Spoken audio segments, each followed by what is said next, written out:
Shalom Bapak Ibu Saudara sekalian dikasih Tuhan Yesus Kristus. Kiranya kita bersama keluarga terus bertekun untuk merenungkan kebenaran firman Tuhan melalui renungan hari ini. Tema kita hari ini adalah Betty Sang Pengacara.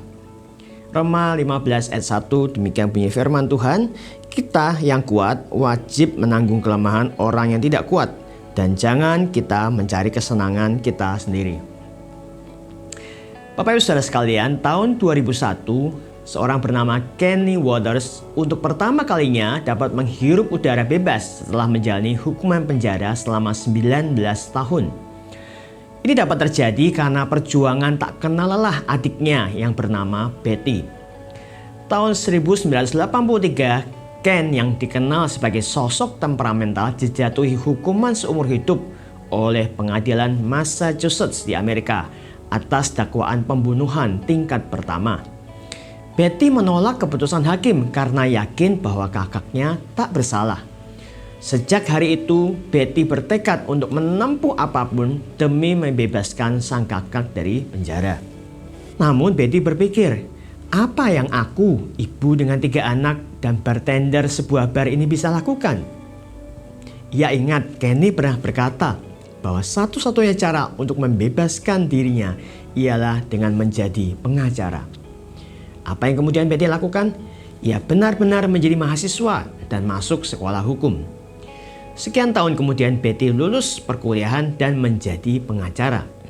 Ia mengetahui bahwa hukuman pidana masih dapat dibatalkan dengan uji DNA. Sehingga ia mengunjungi gedung pengadilan Massachusetts untuk mencari sampel DNA yang pernah jadi bukti di persidangan Ken. Dia sadar adalah kemungkinan kecil untuk menemukannya karena secara prosedur bukti DNA akan dihancurkan setelah 10 tahun. Namun berkat kegigihan Betty yang dibantu oleh rekannya dengan menghubungi satu persatu saksi, akhirnya di pengujian selanjutnya terbukti bahwa DNA tersebut bukanlah milik Kenny Waters. Kenny dinyatakan tak bersalah dan dibebaskan setelah 19 tahun mendekam di penjara. Mungkin kita bertanya, bukankah jauh lebih mudah bagi Betty untuk menyewa pengacara daripada harus bersusah payah belajar hukum?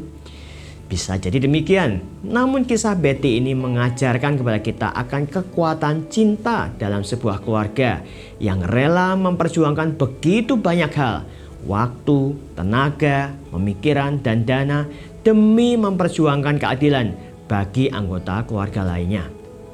Kisah inspiratif Betty, seorang ibu bartender dengan 3 anak yang kemudian menjadi pengacara ini demi membebaskan sang kakak, kemudian diangkat ke layar lebar berjudul Conviction.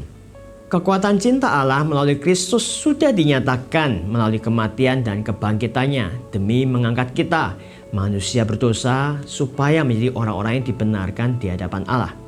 Maka kita juga perlu menumbuhkan keprihatinan kita dan menyatakan cinta Kristus kepada sesama yang lebih lemah. Mulailah dari lingkungan keluarga kita. Siapa anggota di rumah yang perlu kita beri perhatian dan kuatkan? Bisa juga di lingkungan kerja atau gereja. Mungkin pengorbanan kita tidak se ekstrim apa yang Betty sudah lakukan bagi Ken. Namun dengan kegigihan dan kehadiran kita yang menguatkan, yakinlah bahwa Allah dengan kuasanya sanggup mengangkat dan memulihkan mereka. Amin.